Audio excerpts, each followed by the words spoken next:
As you can see, there is the quick summary of our program today. The tender season 22 and 23, the new equation, and Jérôme will speak into deep details this section. And then we'll speak about the dynamics for this starting tender season and the new criteria that you may want to have in your mind when you gonna provide your tender. And the last 5 minutes, let's say, will be regarding the presentation of the smart solution. It will be only 5 minutes, so please be with us until the end. I will try to get the question and answer section on my mobile phone in the same time of this webinar. So feel free to ask your question in the chat section of this webinar. I will be glad to try to answer with Jérôme to this question. So let's go for the first section, Jérôme. Yes, thank you, Damien. The tender season. Yeah, of course. The purpose of this quick one, it's really a short one, it's a 20 minutes one, will be to see the criteria that can be put in a matrix, in a SWOT matrix, in terms of prepare the tender season before going into the heavy work of Excel sheets and so on. Just to maybe try to be aligned on the big trendsetters and the big key issues that the market will have to deal with in a few weeks' time now for the early birds. So we found with Damien that it was a good time to think about it. And particularly at a time, as a quick introduction, when we see that a big decline in ocean freight rates from China. And of course, the key question is what will be the levels for next year contract, what will be the acceptable levels from both sides, and of course, the capacity control, because from a carrier perspective, you heard, like most of us, that blank sailings are coming in case there is no peak season, and I'm talking about a later peak season during the end of the year, and what will be the impact in terms of blank sailing, which is clearly the lethal weapon from the carrier side. Let's go into the second section. Yeah. Okay. Could you speak about the dynamics for the start of this tender season at the moment? Yes, sure. So there is a heavy temptation for the shippers to enter into the negotiation with far more arguments and far more aggressivity this year than last year, because it is commonly shared that the market is now more in favor of the demand and a bit less regarding the offer. We have seen this trend now for a couple of months, because it started basically at the beginning of the summer when we experienced low volumes, relative low volumes. And it takes me the opportunity, it's a question which is quite frequently asked, in terms of global volumes for 2023, what can we have in mind on the big east-west routes will be, in my opinion, some volumes to consider, some global volumes to consider that should be roughly the same as what we experienced in 2019. So that is to say that if we consider that the big wave of the COVID is over, which is not a 100% sure thing, but if we consider that, and if we forget the very excessive and specific 2021 year, there is some strong signs that we are entering in a deflation of the global volumes available for the shipping lines for 2023. So I think we can go to the next screen. Regarding the demand, maybe? Yeah, regarding the demand and then regarding the offer. So first, regarding the demand, would transition with this issue with volume. it's sure that the shippers will enter in the tender negotiation with carriers with lower volumes than that was brought on the table for the past 2 years. And so, of course, it will also affect from the demand side the negotiation power. Why lowest volume? Of course, I will not spend too much time because everybody knows the dynamics regarding the low demand in Occidental areas, the negative effects about the inflation. There is also some nearshoring, even if it's minimal, 5% of the global volumes average for the big shippers and the big importers, 5 to 10. In some industries, of course, if you are talking about the garment sector, it can be 10 or more than 10, but minimal effect. But at the end of the day, it counts. Plus, even if there is some big issues related with the war in Ukraine, now we have some volumes performed by rail that obviously will not be brought on the boats, on the vessels. Deterioration in shippers and carrier relation, it is the new starting point for this year tender negotiation after 2 crazy years and after 2 years of very bad relationships. So I think effectively that the new relationship will be more in favor for the demand for sure, but we have to be careful also not to have hungry shippers. I think that if shippers are too hungry, it will not facilitate and it may be not a positive attitude in order to discuss with the carriers. Stock and inventory policies. That was something we learned recently. I remember the famous word from the boss of Los Angeles Port Authority. We shift to right on time to just in case, which was really interesting and which was in a way very true because the winners in the retail business in Europe and in the US have been the people who pile up their inventories and who had strong stocks for their sales, but it came at a cost. So it will be very complicated to balance this year the inventory policy with the supply, the liner maritime supply, because we already know that there will we will not benefit from restored services as such. Weekly services as such are not completely on the agenda of the shipping lines. Zero COVID policy in China, of course, it is a criteria I think to take into account in the matrix because this open loop production, they are moving forward in order to keep the zero COVID policy active and in the meantime try to produce as much as they can. From a human perspective, may reach some limits in terms of internal discipline in China. So I think it's also something to look at clearly. So that's basically for the demand. And now, yeah, regarding the offers, feel free to ask your question. I'll try to keep up with the question in the chat section. So once again, feel free to ask your question in the chat section. Let's go for the offers. There you go. Yeah, good transition again. We are talking about liner shipping and containerization, but we should, in my opinion, talk more about semi-liner shipping. Because what is a strong marker of liner shipping? It is to have synchronized weekly regular services. This has been broken by the COVID, and of course, from the offer side, they are not in a hurry to reinstall strong and serious weekly services because it will bring too much offer. it will bring too much capacity on the market, and of course it will affect the rates.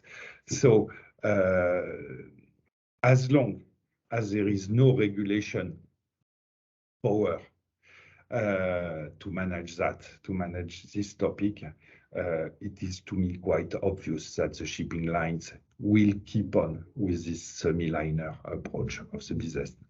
So, of course, some of you may say, well, but we have seen in charts from Syntel or others that for the past months, the schedule integrity was a bit better. Yes, it's a bit better, but it's still very, very far from the pre-pandemic standards.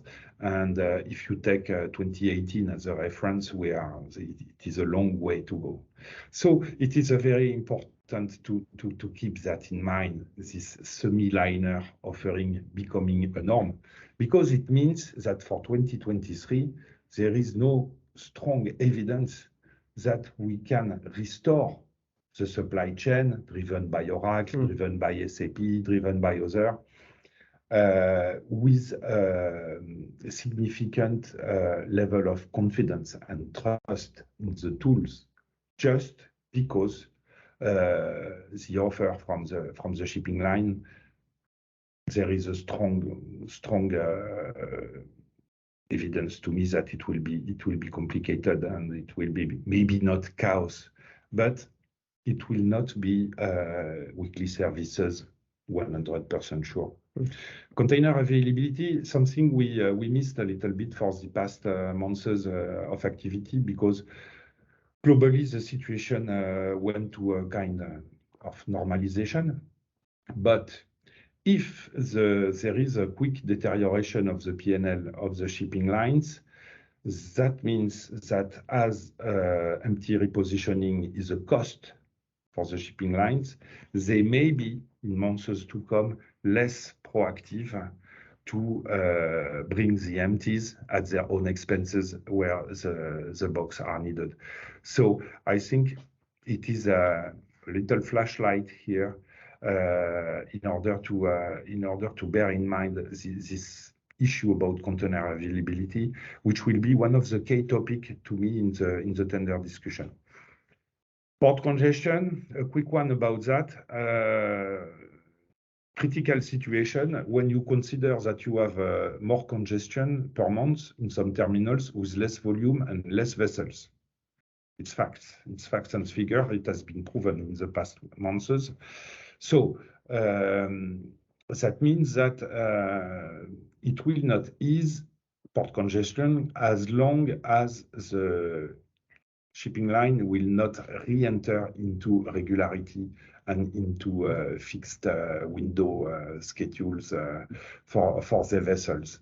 So port congestion, to a lesser extent, maybe still something to focus on during the tender negotiation, particularly regarding the D&D impact, just to be assessed, because we have all seen that there is a longer dwell time in most of the big terminals.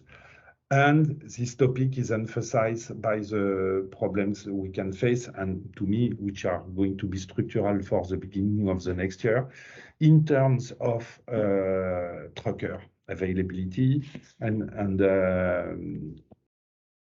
because as it is related a lot to the road business, it may be a constraint. Labor situation, also maybe a new criteria to put in the matrix for this year. It was not really a topic last year and the year before, because everybody was focused with COVID, and everybody was focusing, keep on working on terminals with COVID, which at the end of the day was efficient. Before maybe jumping into the digitalization, we have one question from Fribourg. Thank you for the question. Don't you think, Jérôme, that carriers will restore some calls on a regular basis to regain some volumes? I don't think so, Anne-Sophie. Hi, Anne-Sophie. I don't think so, because to me, today, the carriers are in a mood where they understood that it is not because they will lower the price that they will get more business. It is because the situation is sluggish in terms of demand. And so I don't see a direct relation in their policy or an expectation from their side in regaining some business thanks to lower price. I think they are more playing the market temporarily, thinking in mind that they will play harder and tougher on the capacity next month. And it should start next month if the demand side doesn't rise. Okay. And yes, the labor situation, what was very surprising, it was as far as Europe is concerned, when you have seen the situation in Hamburg, when you have seen the situation in UK, when you are in the business for many years, this kind of countries and this kind of ports are not supposed to have dock workers on strike. That was not in the DNA of Germany and in UK to have big strikes, at least for the past 20 years. And so it is something, yes, to look and to monitor very closely. In UK, they are saved for 1 week or 15 days time, thanks to the situation, the current situation in UK due to the Queen, but it will not last long. And I think it is in your index, in the ponderation you will put in your criteria, this labor situation will be to take into consideration. Yeah, sorry, Jérôme. It leads to another question from Hervé. Thank you, Hervé. As mentioned, labor situation and port congestion, do you think there's a place for small ports? Yeah, but small ports means small boats, small vessels, and small vessels is not the norm today, even if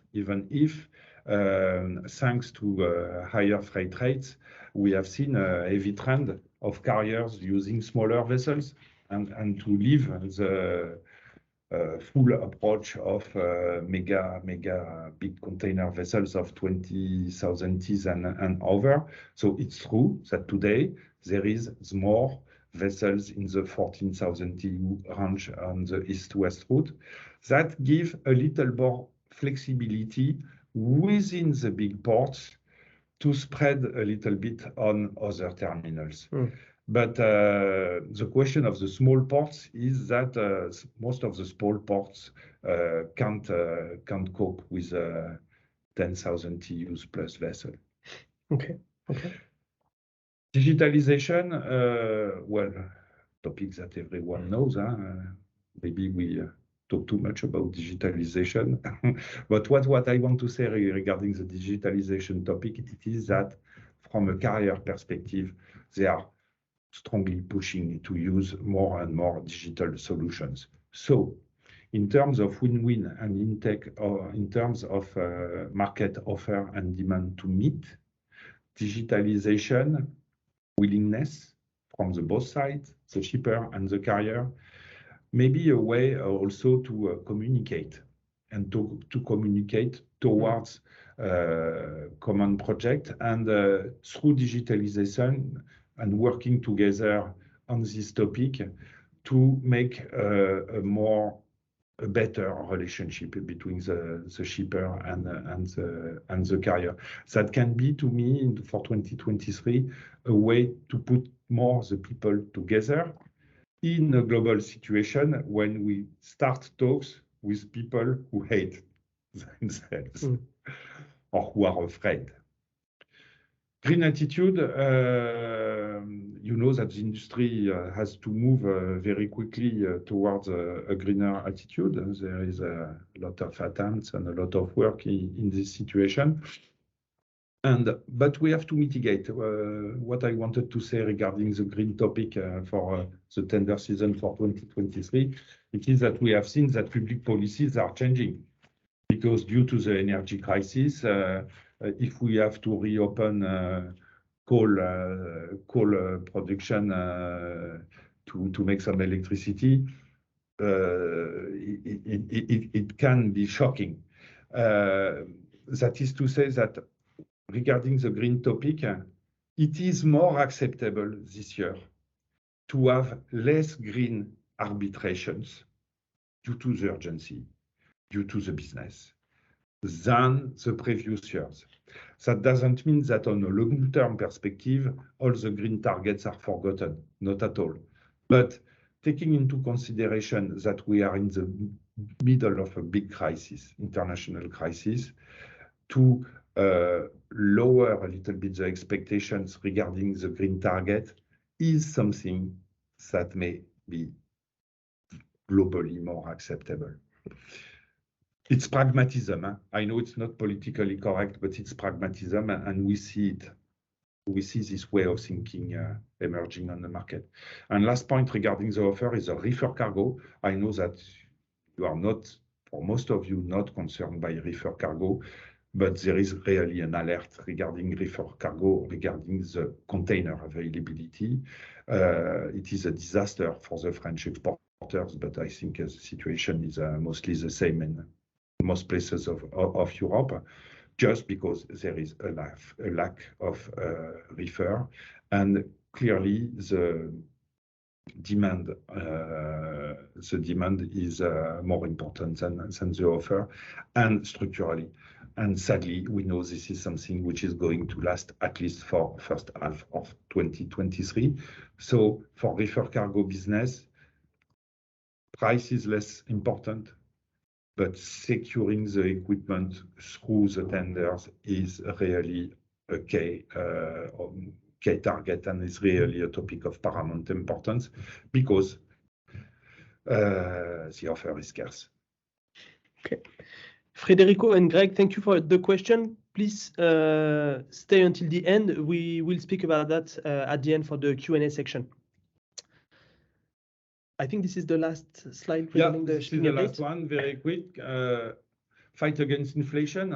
So you have seen effectively that this is a topic that will be, of course, very strong, I think, in the philosophy of the tender season, because as the shipping lines have been finger pointed for having been contributive about the inflation, there is also, of course, now taking into account the current situation, an opposite effect of try to, with some lower freight rates, to have a positive effect in the fight against the inflation, and it is something which is shared by shippers and by carriers. Rise in energy price, of course, just a little heads up on one point. It is today, if we see that things calm down a bit with IFO 380, which is around $400 a ton, and VLSFO around 800, I think, between 6 and 8. Well, it calmed down a bit, but there is a strong issue. It is that all diesel and diesel-related products need to be done, and are heavy consumers of gas. And as gas will be the real topic, thanks to this explanation, it may explain to the market that we have to remain in a way of thinking with high prices of energy. Euro-dollar parity, I think it is the one that was not in the Excel sheets in the past years, and now it is a new column, of course, in the tender sections, because we are close to a parity, and of course it has a very strong impact for importers who are based on US dollar. It can also be an opportunity, a further opportunity for exporters, if they find the boxes and if they have the opportunities to develop their business. We're at the door of Europe, okay, we all know it, but it's true that it's a pure game changer. If something happened on Zaporizhzhia, if something happened with a tactical nuclear weapon, it can completely break the picture. So we have this threat on our head, and we have to bear it in mind. Regulation, interesting also. Things are fastly changing in the US now after a very slow start. And now I see big carriers who begin to fear what is happening in the US. It was not the case 1 or 2 years ago. Today they start to fear, and today the regulation power start to take actions. You have seen it in the press. It's not yet translated at a European scope or at a Chinese scope, but we have to look carefully about things. Discussion started regarding the cyber exemptions with Brussels. There is some scenario. You will see it on Apply on the last Market Insight. There is some options for Brussels. We don't know yet what will be the issue, but it's becoming more serious for the carriers than it was. And of course, meteorological potential local disasters. It's a column also. It is a criteria we minimized usually in the shipping, even if we know that it may affect the business from place to places, from period to period. But with what we experienced in Europe this summer, you have seen the recent typhoon issues on the Chinese ports. You have seen the impact on the Rhine low water for the barge. So I think that climate change is also something we have to bear in mind and to integrate in the global analysis where we are challenging the tent there. Thank you very much, Jérôme. I think you answered the question from Petra regarding the low volume of water, the low water, and the lack of rain. Let's jump into a quick practice, into a demo in our tool. So it will take only 5 minutes, a little bit less, and then we're gonna take the last question if you want to. I just wanted to show you the way it works on apply.com. So right here, I'm logged in already. We have a sea freight, which is our topic of the webinar today, but we also have a road North America benchmark, North America for cross-border between US and Canada and Mexico as well, the road Europe as well, and the air freight with the worldwide coverage as the sea freight. Just a quick example, if I want to go from Shanghai to Le Havre, you type in the port code or the port, the town, if you want to. You can make a benchmark. Of course, you have a lot of more details if you want to. If I click on benchmark, right here, I will have the result with the dispersion of the price between mean, right here, to max, right here, and the median price, right here. What you have to know is all those prices are based on transactional prices. We have a database of about 500 millions of transactional prices.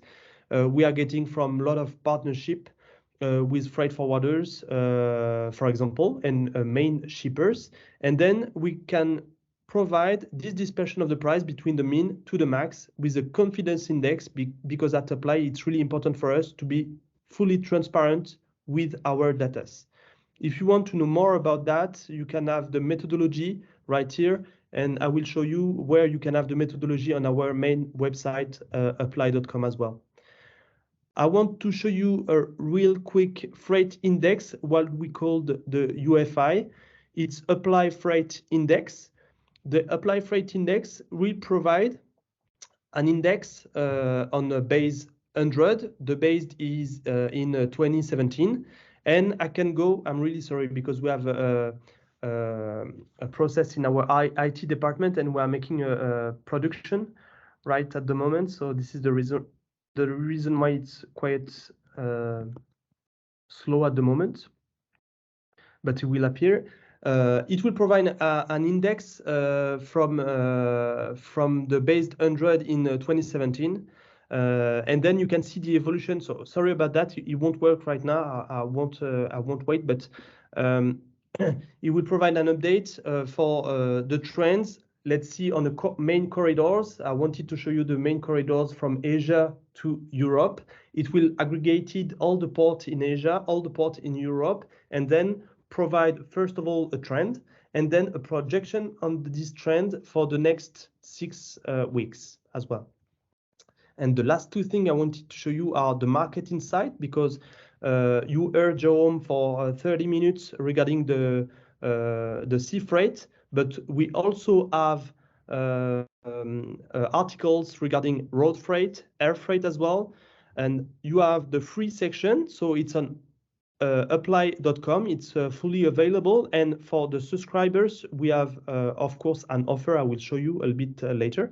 And you can go more into details into this article when you are member of the Apply subscription right here. And every time you have the name of the people who wrote this article and the time to read this article as well. And the last part, of course, is the prices of this solution. So you have the starter, the pro, and the enterprise. Every time you are taking a package, it means that you will have access, of course, at the market insights, first of all, and then you will have access as well to the Apply Freight Index I wanted to show you today. And the price is dependent on the number of benchmarks you want to. So the lane I just made, CNSHA2FRLEH, it was only one benchmark. It will only count one. And as you can see, you can buy several. If you have any question, will be available right here. And let's jump into the last question we may have. The first one are what are the thoughts on multi-year contract being offered by the carriers at the moment? Are the terms attractive? Is it a good time for shippers to sign 3 years deal, for example? Yeah. Well, it depends a lot about the size. It was a new trend we experienced last year when we have seen some big carriers coming to the market and to smaller accounts and with 2 years or 3 years negotiations. 2 years or 3 years tender contract durations. I think that it will be less fashionable this year. I think that some shippers will be more focused on spot market opportunities. And I think we will see a reverse. We will see some attitudes from the shippers who will step back to the traditional yearly format. This is my opinion. I may be wrong. For smaller shippers, it can make sense because if they want to benefit from a one-stop shop, we have seen some big carriers now which are offering a lot of NVO services in terms of logistics, warehousing, and customs, and so on. So if you are a smaller shipper and you decide to make in-house savings in giving the key of the truck to with the philosophy of externalization, it may make sense to enter into a multiple-year contract. But if you are a big guy, if you are a big player on the market in terms of buying power as a shipper, and particularly if you have a global flows all over the world, I think we will go more to the traditional format. Okay. Antoine, I will try to answer your question. Do you have a lot of prices on reefer containers? Do you work with reefer shippers? So yes, we have information regarding the reefer containers. What I will ask you or suggest you to do is to book a demo regarding your specific industry. And every time you are actually registering on apply.com, you can just have a try for 10 benchmark. It's free. It will take only a few seconds to register on apply.com. And then you can ask for a demo and buy a package if you want to, and if it's okay with your data. And the last question I will ask maybe is the price you get as a min-max are included with the fuel service port to warehouse road and fees included? So I will just get back on this sea freight, let's for example, and I will show you all the features that you can have. So regarding the fuel, it's included in the price. Yeah. Of course, you can have all the information right here. The fuel is included. You can exclude or include hazardous if you have some dangerous goods shipped. And you have the THC, the handling charges at origin and at destination if you want to. Right here, I'm on a port to port. The service type is port to port, so from Shanghai to Le Havre. If I want to jump into the door to port or the port to door, you can right here make all the options you want to on this website. Yeah, the THC topic is important because we wanted to be aligned with the sales contracts you have to perform. So taking into account the liner terms of the shipping lines, you may or you not may be concerned by THCL or by THCD. So that's the reason why with the apply tool, you have the option to click or to unclick THC should be at the departure or at the arrival. Taking into account the price, yes, of course, it is fully included of all type of surcharge.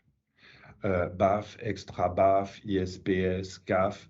The only things which are not included in that price are the price of the forwarder intervention, of the forwarder management fee. The management fee of the forwarder is not included in this price. All the related costs with custom declaration and so on is not included in the applied price. So all the custom issues are outside, but all the shipping surcharge are included. All right, thank you very much, Jérôme. So I think we're gonna end this webinar right here. I know there is a little bit of question that we may have on the side. I will suggest to have a look on Teams. We will answer this afternoon on this question, but we want to time box this webinar for you to come on the next one, and it doesn't take too much time of your time. Thank you for being here today. Thank you, really, Jérôme. Thank you, Damien. Thank for your you insights. to all the audience. Thank you very much. Bye-bye. And see you soon.